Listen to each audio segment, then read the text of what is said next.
3000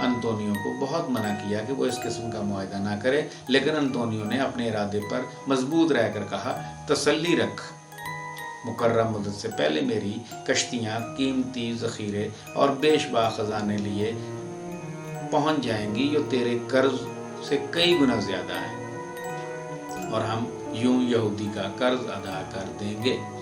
شائلاک جو بسانیو اور انطونیو کی گفتگو سن رہا تھا ان سے کہنے لگا، حضرت ابراہیم علیہ السلام کی قسم تم عیسائی لوگ بڑے وہمی ہو، دوسروں پر سختی سے پیش آتے ہو، اس لیے دوسروں کے خیالات اور نیک ارادوں پر بھی شک کرتے ہو۔ یہ سوچو کہ اگر وقت پر روپیہ مجھے واپس نہ ملا تو انطونیو کا گوشت 1 پاؤنڈ میں لے کر کیا کروں؟ وہ بھیڑ بکری یا گائے کے گوشت کے ٹکڑے کے برابر بھی تو قیمت نہیں رکھتا۔ میں حقیقت میں انطونیو سے دوستی چاہتا ہوں، اگر وہ پسند کرتا ہے تو بہت اچھا، نہیں تو الوداع۔ چلتے چلتے محبت اور دوستی کی بنا پر کہتا ہوں کہ مجھ کو تم غلط نہ سمجھو۔ مختصر یہ کہ بسانیو نے انطونیو کو ایسے خوفناک معاہدہ پر دستخط کرنے سے بہت روکا۔ انطونیو نے اس معاہدہ کو ایک عملی مذاق سمجھا، اس لیے ان فہمائشوں کے باوجود اس نے اقرار نامہ پر دستخط کر دیے۔ بسانیو جس مالدار عورت سے شادی کرنا چاہتا تھا اس کا نام پورشیا تھا۔ وہ جتنی خوبصورت تھی اتنی ہی خوبصورت بھی تھی۔ وہ اس پورشیا سے کسی طرح بھی کام نہ تھا جس کا ذکر کتابوں میں ملتا ہے، یعنی وہ جو کیٹو کی بیٹی اور بروٹس کی بیوی تھی۔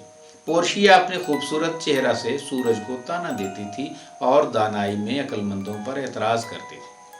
جب انطونیو نے اپنی جان خطرہ میں ڈال کر بسانیو کو روپیہ مہیا کر دیا تو وہ بڑی دھوم دھام سے گریشانیو نام کے ایک آدمی کے ساتھ بیلمونٹ روانہ ہو گیا۔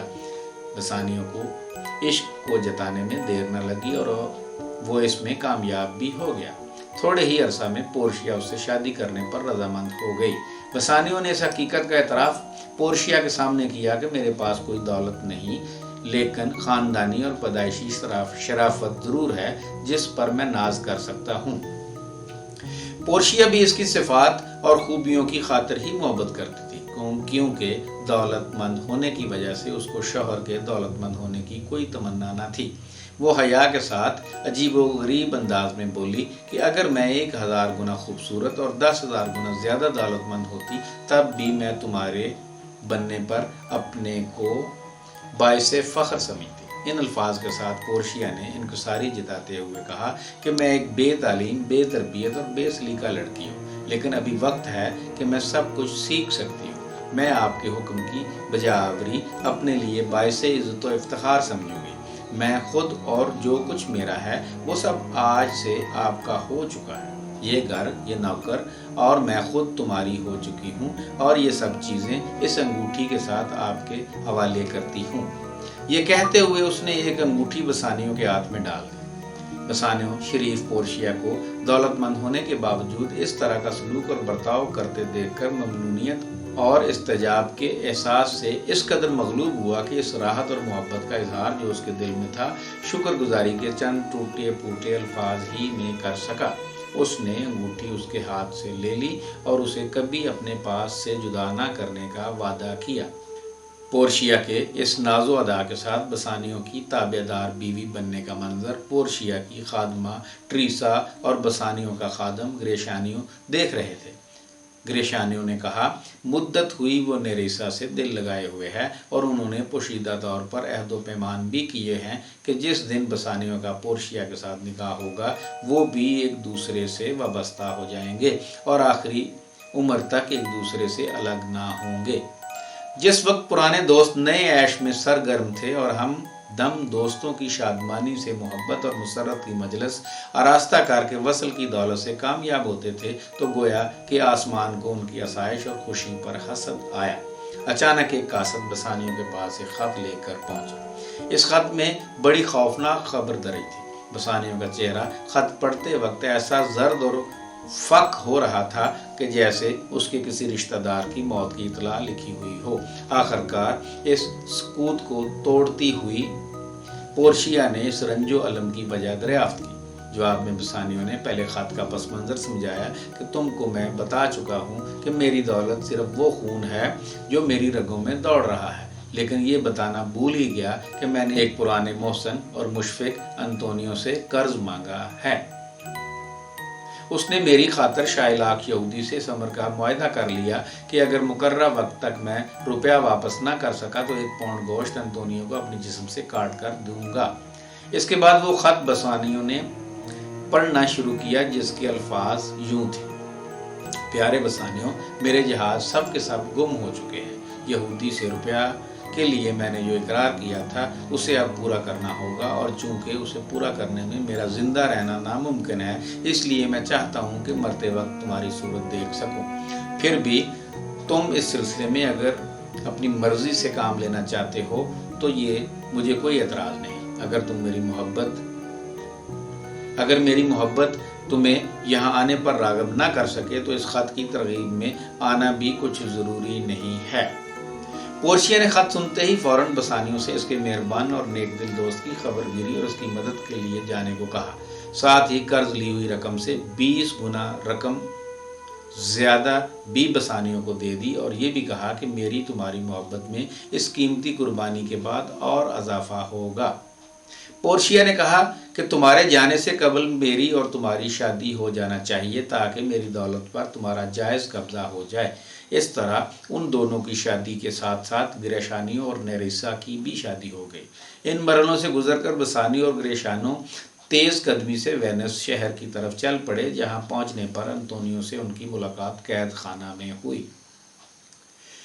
بسانیو جو روپیہ ساتھ لے گیا تھا اس میں سے شائلاک کو رقم ادا کرنے کی پوری کوشش کی، لیکن وہ ظالم کسی طرح راضی نہ ہوا۔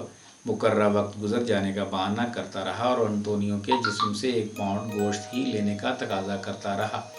یہ خوفناک مقدمہ ڈیوک آف وینس کی عدالت میں جا پہنچا۔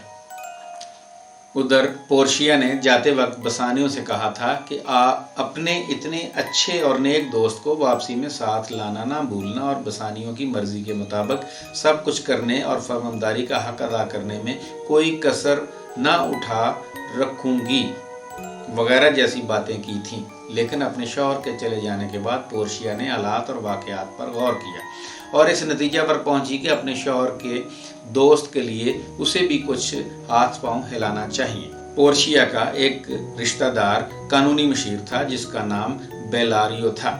پورشیا نے اس کو ایک خط کے ذریعے سب حال لکھ بھیجا اور قانونی مشورہ کے ساتھ ضروری اشیاء و عدالتی پوشاک بھی منگوائی۔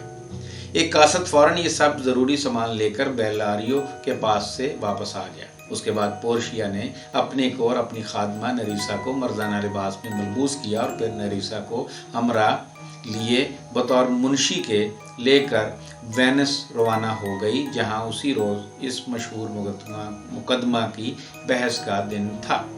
وینس کے سینٹ ہاؤس میں ڈیوک اور سینیٹروں کے اجلاس میں مقدمہ کی سماعت شروع ہونے والی تھی کہ اتنے میں پورشیا عدالت میں داخل ہوئی اور بیلاریو کا وہ خط پیش کیا عدالت میں جس میں اس لائق قانون داں نے لکھا تھا کہ میرا خود کا ارادہ انطونیو کی صفائی میں آنے کا تھا، لیکن بوجہ علالت نہیں آ سکا، اس لیے التماس کرتا ہوں کہ نوجوان بلکسر کو، یہ نام اس نے پورشیا کے لیے لکھا تھا، اس کی طرف سے وکیل ہونے کی اجازت دی جائے۔ ڈیوک نے اجازت دے دی، لیکن ساتھ ہی ایسے جوان اجنبی کی شکل و شباہت اور اس پر قانون دانوں جیسی پوشاک اور بڑی سی وگ پہنے دیکھ کر بڑا حیران ہوا۔ مقدمہ کی سماعت شروع ہوئی۔ پورشیا نے ایک نظر پوری عدالت پر دوڑائی۔ اس کو بے رحم یہودی شائلاک اور بسانیو نظر آئے۔ پورشیا کے مردانہ لباس کی وجہ سے بسانیو اسے بالکل پہچان نہ سکا۔ وہ اپنے دوست انطونیو کے پاس بڑے تعلق اور اضطراب میں کھڑا تھا۔ سب سے پہلے پورشیا نے یہودی شائلاک کو مخاطب کیا اور اس بات کو تسلیم کرتے ہوئے کہ وینس کے قانون کے مطابق وہ تاوان مقررہ کا مستحق ہے، کچھ ایسی شیریں بیانی سے رحم و کرم کی شریفانہ صفت کی تعریف کی کہ شائلاک کی بجائے کوئی اور ہوتا تو اثر لیے بغیر نہ رہتا۔ پورشیا نے کہا کہ رحم بارش کی اس ہلکی فوار کی مانند ہے جو آسمان سے زمین پر گرتی ہے۔ رحم ایک دوہری برکت ہوتی ہے کیونکہ اس سے رحم کرنے اور رحم حاصل کرنے والے دونوں کو برکت حاصل ہوتی ہے۔ بادشاہوں کو تاج سے بھی بڑھ کر یہ بات شایان شان ہے کہ وہ خدا کا سایہ بن کر رہیں، لیکن ارضی طاقت خدائی طاقت کے اسی قدر قریب پہنچتی ہے جتنا انصاف میں رحم سے کام لیا جائے۔ اس نے شائلاک کو یہ بات یاد دلائی کہ جس طرح ہم سب اپنی دعاؤں میں رحم کے طلبگار ہوتے ہیں، اسی طرح ہمیں لازم ہے کہ اس دعا سے رحم کرنے کی عادت سیکھیں۔ مگر شائلاک نے جواب دیا، یہ باتیں میرے کانوں میں ہوا کی طرح بے اثر ہیں۔ دعوے کی مدت گزر گئی اور میرے مقروض نے اپنا قرض ادا نہیں کیا۔ اس سبب سے جس تاوان کا وعدہ کیا گیا ہے وہ ادا کرنا چاہیے۔ پورشیا نے سوال کیا کہ کیا وہ روپیہ ادا کرنے کے ناقابل ہے؟ اس پر بسانیوں نے فوراً جواب دیا کہ وہ 3000 ڈک کی رقم کئی گنا کر کے دے سکتا ہے۔ یہودی نے انکار میں سر ہلا دیا اور کہا کہ اسے سونے چاندی کی ضرورت نہیں اور سوائے مقررہ تاوان یعنی انطونیو کے بدن سے 1 پاؤنڈ گوشت کے اور کچھ نہیں چاہتا۔ انطونیو نے اپنے دوست کی طرف متوجہ ہو کر کہا، اے دوست، کچھ سوچ کہ ہمیں اس سنگ دل یہودی سے کچھ تعلق ہے۔ یہودی سے مہربانی طلب کرنا یوں ہے جیسے سمندر کے کنارے جبکہ طوفان خیز موجیں بلند ہوں اس سے سکون طلب کیا جائے، یا یہ ہے کہ ایک خونخوار بھیڑیے سے جس وقت اس نے بھیڑ کی گود سے بچہ چھینا ہو اس سے دوبارہ مہربانی اور لطف کی امید رکھنا ہے، یا یہ کہ پہاڑوں کے صنوبر کے درخت سے جب یہ اندھیری کے چلنے سے ہل رہے ہوں ٹھہرنے اور نہ ہلنے کا انتظار کرنا۔ ان تمام مشکل باتوں کا عمل میں آنا ممکن ہے، لیکن یہودی کے دل میں رحم اور مہربانی ناممکن ہے۔ بسانیوں نے نوجوان وکیل سے درخواست کی کہ قانون کی مدد سے معاہدہ کو دیکھیں، شاید کوئی معنی مطلب میں فرق نکل سکے۔ پورشیا نے جواب میں کہا کہ قانون ایک بار قائم ہو چکے ہیں، ان میں کسی طرح کوئی تبدیلی پیدا نہیں کی جا سکتی۔ شائلاک نے یہ جو سنا تو خوشی سے اچھل پڑا اور سمجھا کہ وکیل اس کی طرفداری کر رہا ہے۔ کہنے لگا، دانیال انصاف کرنے آیا ہے۔ اے دانا، میں تمہاری کیوں کر عزت کر سکتا ہوں؟ تم تو اپنی شکل و صورت کی نسبت عقلی طور پر بہت عمر رسیدہ نظر آتے ہو، حالانکہ تم جوان ہو۔ پورشیا نے شائلاک سے اقرار نامہ دیکھنے کی اجازت چاہی اور اسے پڑھنے کے بعد کہنے لگی، تاوان پختہ ہو چکا اور اس کی روح سے یہودی اس بات کا مستحق ہے کہ انطونیہ کے دل کے قریب کسی مقام سے 1 پاؤنڈ گوشت لے۔ اس کے بعد اس نے شائلاک سے پھر رحم کی درخواست کی اور اس اقرار نامہ کو چاک کر دینے کی اجازت چاہی، لیکن شائلاک نے اپنی روح کی قسم کھا کر کہا کہ زبان انسانی میں وہ طاقت موجود نہیں جو مجھے اپنے ارادے کو بدلنے پر آمادہ کر سکے۔ کہنے لگا، حضرت اسرائیل کے خاندان کی قسم، انسان کی گویائی میں کوئی ایسا بیان جو میرے دل کو نرم اور میرے ارادے کو کمزور کر سکے پیدا نہیں ہوا ہے۔ پورشیا نے انطونیو سے کہا کہ تم اس کی چھری کے لیے اپنی چھاتی کو تیار رکھو۔ شائلاک نے تیز خنجر جیب سے نکالا اور چمڑے کے ٹکڑے یعنی پٹاس پر رگڑا اور جلدی سے بدلے پر آمادہ ہوا۔ اس دوران انطونیو سے اس کی آخری خواہش دریافت کی گئی، جس پر اس نے کہا کہ میں اس کے سوا اور کیا کہوں کہ میں اپنی موت کے لیے آمادہ ہوں۔ پھر اس نے بسانیوں کا ہاتھ اپنے ہاتھ میں لے کر الوداع کہا اور کہا کہ اس کا غم نہ کرنا کہ تمہاری خاطر میں اس مصیبت میں مبتلا ہوا ہوں۔ میرا ذکر اپنی قابل عزت بیوی سے کرنا اور کہنا کہ میری تم سے کس قدر محبت تھی۔ بسانیو روتی ہوئی آنکھوں سے اور کامتی ہوئی آواز سے اس سے بغل گیر ہوا اور کہا، اے محترم انطونیو، اگرچہ میری محبوبہ مجھے جان کی طرح پیاری ہے، لیکن جان بلکہ تمام جہان تمہارے بعد میرے لیے کیا قیمت رکھیں گے؟ میں تیرے بعد زندہ رہنا نہیں چاہتا اور سب کچھ تیرے بال پر قربان کر دیتا ہوں۔ تیرے سر اور جان سے مجھے ہرگز عزیز کچھ بھی نہیں۔ وہ آنکھ جو سر پر ہے اور وہ جان جو بدن میں ہے، سب تجھ پر قربان۔ پورشیا ان دونوں کی گفتگو وکیل کے بیس میں کھڑی سن رہی تھی۔ وہ ناراض تو نہیں ہوئی، لیکن صرف اتنا بسانیوں سے بولی، تمہاری بیوی اگر تمہاری زبانی یہ الفاظ سن پائے تو وہ ان کے لیے تمہاری شکر گزار تو نہیں ہوگی۔ پھر گریشانیوں جو ہر بات میں اپنے آقا کی نقل ضرور اتارتا تھا، کہنے لگا کہ میری جس عورت سے شادی ہوئی ہے کاش وہ آج آسمان میں ہوتی تاکہ آسمانی طاقتوں سے منت سماجت کر کے اس بدطینت یہودی کے مزاج کو بدلوا سکتی۔ منشی کے بیس میں فوراً نریسا بولی، شکر کرو یہ الفاظ تم نے اس کی پیٹھ پیچھے کہے، ورنہ دونوں میں ان بن ہونا یقینی تھا۔ شائلاک بےتابی سے بولا، میرا وقت خام خواہ کیوں ضائع کرتے ہو؟ حکم صادر کرو اور مجھے اپنے کام پر جانے دو۔ اس وقت تمام حاضرین پر ایک عجیب خاموشی چھا گئی اور ان کے دل جوان مرد انطونیو کے حال پر جلتے اور آنکھیں روتی۔ پورشیا نے دریافت کیا کہ گوشت تولنے کے لیے کانٹا ترازو پاس ہے اور کوئی ڈاکٹر بھی ہے قریب میں۔ وہ ڈاکٹر ضروری ہونا چاہیے، ایسا نہ ہو کہ خون زیادہ نکل جانے سے انطونیہ کی موت واقع ہو جائے۔ یہودی تو اسی طرح انطونیہ کی موت چاہتا تھا۔ بولا کہ اقرار نامہ میں کہیں اس بات کا ذکر نہیں ہے۔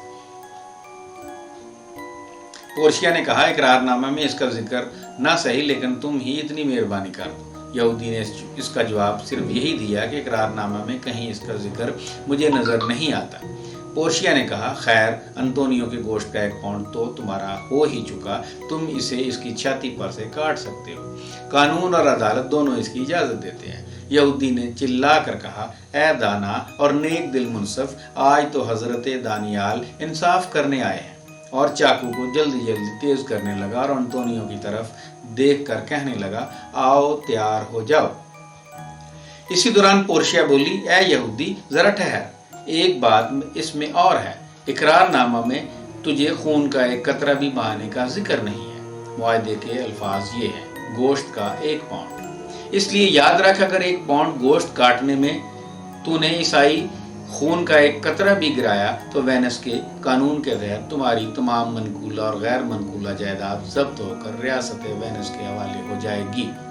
شائلاک سخت پریشان ہو گیا، اس کے لیے یہ ممکن ہی نہ تھا کہ انطونیو کا 1 گوشت پاؤنڈ بغیر 1 قطرہ خون بہائے حاصل کر لے۔ پورشیا کی اس دانائی اور قابلیت کی واہ واہ ہونے لگی کہ یہودی گوشت تو حاصل کر سکتا ہے لیکن خون نہیں۔ سینٹ ہاؤس کی طرف سے بھی صدائے داد تحسین بلند ہوئی۔ گریشانو کو موقع ملا، اس نے فوراً شائلاک ہی کا جملہ چست کیا، اے دانا اور نیک نام منصف، ابے یہودی دیکھ دانیال انصاف کرنے آئے ہیں۔ شائلاک نے جب دیکھا کہ میں اپنے ظالمانہ ارادے میں کامیاب نہیں ہو سکتا تو اس نے مایوسانہ لہجے میں کہا کہ میں صرف روپیہ ہی لینا منظور کرتا ہوں۔ یہ سنتے ہی بسانیو خوشی سے بھر گیا اور انطونیو کو رہائی پاتے دیکھ کر فوراً بولا یہ لو روپیہ حاضر ہے۔ لیکن پورشیا نے بسانیوں کو روکا اور کہا کہ صبر و تحمل سے کام لو، یہودی کو سوائے توان کے اور کچھ نہیں دیا جا سکتا۔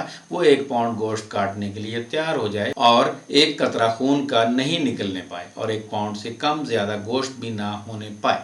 اگر اس کام میں بال برابر بھی کمی بیشی ہوئی تو قوانین وینس کے روح سے یہودی کو موت کی سزا دی جائے گی اور اس کی ساری دولت سینٹ ضبط کر لے گی۔ شائلاک چلایا میرا روپیہ مجھے دے دو اور میرا پیچھا چھوڑو۔ بسانیوں نے روپیہ سامنے کرتے ہوئے کہا یہ لو میرے پاس ہے۔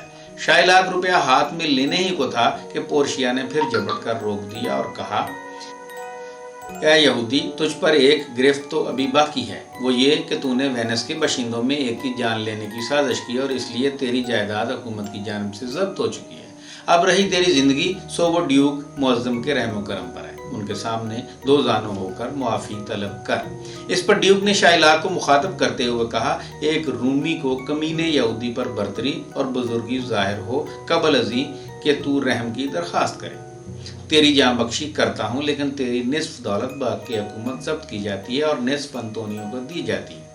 انطونیو یہ فیصلہ سن کر بولا میں اپنے حصے کی دولت سے دستبردار ہوتا ہوں، میں نہیں لوں گا، لیکن شرط یہ ہے کہ شائلاک یہ دولت اپنی بیٹی اور شوہر کے نام لکھ دے۔ دراصل شائلاک کی اکلوتی بیٹی نے ایک عیسائی نوجوان لورینزو سے جو انطونیو کا دوست تھا شادی کر لی تھی، جس پر خفا ہو کر شائلاک نے اس کو اپنی جائیداد کے حق سے محروم کر دیا تھا۔ یہودی رضامند ہو گیا، ایک طرف وہ بدلہ بھی نہ لے سکا اور ساری جائیداد سے بھی ہاتھ دھو بیٹھا۔ اس کی ساری چالیں بیکار ہو گئیں۔ کہنے لگا میں بیمار ہوں، مجھے جلد میرے گھر جانے دیجیے، وہیں معاہدے کے کاغذات بھجوا دیجیے گا، میں دستخط کر دوں گا اور آدھی جائیداد اپنی بیٹی کے نام لکھ دوں گا۔ ڈیوک نے کہا جاؤ دفع ہو جاؤ، کاغذات پہنچنے پر دستخط کر دینا اور اپنے ظلم سے باز آ جا، اور توبہ کرنے کے بعد کبھی اگر عیسائی ہو گیا تو سرکار تیری آدھی دولت جو بطور جرمانہ ضبط کی گئی ہے واپس کر دی جائے گی۔ اس کے بعد ڈیوک نے انطونیو کو بری کر دیا، عدالت برخاست ہو گئی۔ ڈیوک نے نوجوان وکیل کی ذہانت اور دانائی کی بڑی تعریف کی اور اسے کھانے پر اپنے یہاں مدعو کیا، لیکن پورشیا اپنی قیام گاہ پر اپنے شوہر سے قبل ہی پہنچ جانا چاہتی تھی۔ اس لیے اس نے عجز و انکساری کے ساتھ ڈیوک کا شکریہ ادا کیا اور اپنی معذوری ظاہر کی کہ مجھے جلد از جلد اپنے گھر پہنچنا ہے۔ ڈیوک نے افسوس کیا کہ قابل وکیل کے پاس وقت نہیں ہے اور پھر انطونیو سے مخاطب ہوا، معزز وکیل کو خوب دل کھول کر انعام دو، سچ پوچھو تو تمہاری جان انہی کی بدولت بچی ہے۔ یہ کہہ کر ڈیوک اور اس کے سینیٹر عدالت سے چلے گئے۔ بسانیو نے پورشیا سے کہا، میرے قابل قدر نیک دوست، آج آپ کی قابلیت اور دانائی کی بدولت ہم لوگ بڑی خطرناک اور سنگین سزاؤں سے بچے ہیں۔ اس لیے میری التجا ہے کہ یہ 3000 ڈک کی جو رقم تو نے دینا تھی آپ ہی رکھ لیجئے۔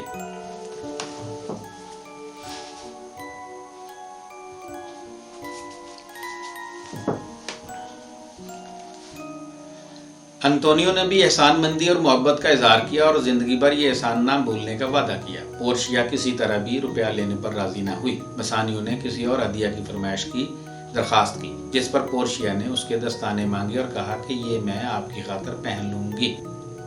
اس بہانے سے پورشیا وہ انگوٹھی بسانیو سے حاصل کرنا چاہتی تھی تاکہ بعد میں گھر پہنچ کر تفریح کا سامان مہیا ہو سکے۔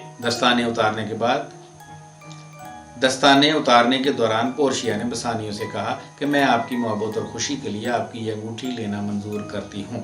بسانیو بڑے پس و پیش میں پڑ گیا، شرمندہ ہوا کہ اب کیا کرے۔ کہنے لگا، یہ انگوٹھی میں نہیں دے سکتا کیونکہ یہ میری بیوی نے مجھے دی تھی اور میں نے عہد کیا تھا کہ اسے اپنی انگلی سے کبھی الگ نہیں کروں گا۔ ہاں، اس کی جگہ وینس شہر کی سب سے قیمتی انگوٹھی خرید کر آپ کی نظر کرنے کو تیار ہوں۔ پورشیا نے یہ سنتے ہی ظاہرہ طور پر ناراضگی دکھائی اور یہ کہتی ہوئی عدالت سے چل دی، صاحب آپ مجھے سکھا رہے ہیں کہ ایک بیکاری کو کس طرح جواب دیا جاتا ہے۔ انطونیو نے اصرار کیا کہ پیارے بسانیو یہ انگوٹھی دے دو، اپنی بیوی کی ناراضگی کے مقابلہ میں تم میری محبت اور وکیل صاحب کی خدمت کو زیادہ اہم سمجھو۔ بسانیو ناشکرا اور احسان فراموش ہونا پسند نہیں کرتا تھا، اس لیے اس نے وہ انگوٹھی اتار کر پورشیا کو دے دی۔ یہ دیکھتے ہی نریسا جو پورشیا کی منشی بنی ہوئی تھی حیرت سے چونک اٹھی۔ اس نے بھی گریشانیوں سے انگوٹھی طلب کی اور اس نے اپنے آقا کی پیروی میں بھی دے دی۔ یہ دونوں عورتیں واپسی پر راستے میں ہنس رہی تھی کہ اپنے اپنے شوہروں پر تہمت لگائیں گے کہ ضرور وہ کسی عورت کو انگوٹھیاں سپرد کر آئے ہیں۔ پورشیا جس وقت مکان کی طرف واپس ہوئی تو نیکی سے سرشار تھی۔ نیک کام انجام دینے کے بعد جو سچی خوشی حاصل ہوتی ہے وہ اسے حاصل تھی، اس لیے وہ ہر چیز کو دیکھ کر باغ باغ ہوئی جا رہی تھی۔ اسے چاند اس سے پہلے کبھی اتنا چمکدار نظر نہ آیا تھا، اور جب خوشنما چاند بادل کی اوڑ میں چھپ گیا تو اسے اپنے مکان میں سے دور سے جلتی ہوئی روشنی دیکھ کر بڑی خوشی ہوئی۔ وہ نریسا سے مخاطب ہوئی، اس روشنی کو دیکھنا جو میرے حال میں جلتی نظر آ رہی ہے۔ اس چھوٹی سی شمع کی کرنیں کہاں تک روشنی پھیلاتی ہیں۔ اس طرح اس شرارت اور مکر کی دنیا میں نیک کام چمکتا ہے۔ پھر اس کو گھر سے موسیقی کی آواز آتی ہوئی سنائی دی، جس پر وہ کہنے لگی کہ میرا خیال ہے یہ موسیقی کی آواز دن کی بنسبت اس وقت زیادہ خوشگوار ہے۔ آخرکار پورشیا اور نریسا دونوں نے گھر پہنچ کر اپنے اپنے مردانہ لباس تبدیل کیے اور پھر اپنے زنانہ لباس میں شوہروں کا انتظار کرنے لگیں جو بہت جلد ماں انطونیو کے آ پہنچے۔ بسانیو نے اپنی عزیز دوست انطونیو کا تعارف اپنی بیوی پورشیا سے کرایا۔ ابھی پورشیا مبارکباد اور خوش آمدید کے کلمات ہی ادا کر رہی تھی کہ نریسا اور اس کے شوہر گریشانو کے لڑنے کی آوازیں قریب کے کمرے سے آنے لگیں۔ سب کی توجہ اس طرف مبذول ہو گئی۔ پورشیا نے اس جھگڑے کی وجہ دریافت کی۔ گریشانو نے آگے بڑھ کر کہا، محترمہ، جھگڑا ایک ادنا سی شے کے لیے ہے۔ وہ انگوٹھی جو نریسا نے مجھے دی تھی اور جس پر ایسے الفاظ کندہ تھے جیسے کہ چاقو بنانے والوں کے چاقو پر ہوا کرتے ہیں، یعنی یہ کہ مجھ سے محبت کرو اور مجھے چھوڑ مت جانا۔ نریسا بولی کہ انگوٹھی کے الفاظ یا اس کی قیمت کی کیا حقیقت؟ ساری بات تو تمہارے قسم کھانے کی ہے کہ تم ہی نے کہا تھا وہ انگوٹھی مرتے دم تک اپنے پاس رکھوں گا۔ اب کہہ رہے ہو کہ وہ ایک وکیل کے منشی کو دے دی ہے، حالانکہ میں خوب جانتی ہوں کہ تم اسے کسی عورت کو دے آئے ہو۔ گریشانو نے ہاتھ کی قسم کھا کر اپنی سچائی کا یقین دلانا چاہا۔ اس نے نریسا سے پھر کہا کہ جس کو انگوٹھی دی وہ کوئی عورت نہیں بلکہ نریسا ہی کی قد کے برابر کا ایک نوجوان لڑکا تھا۔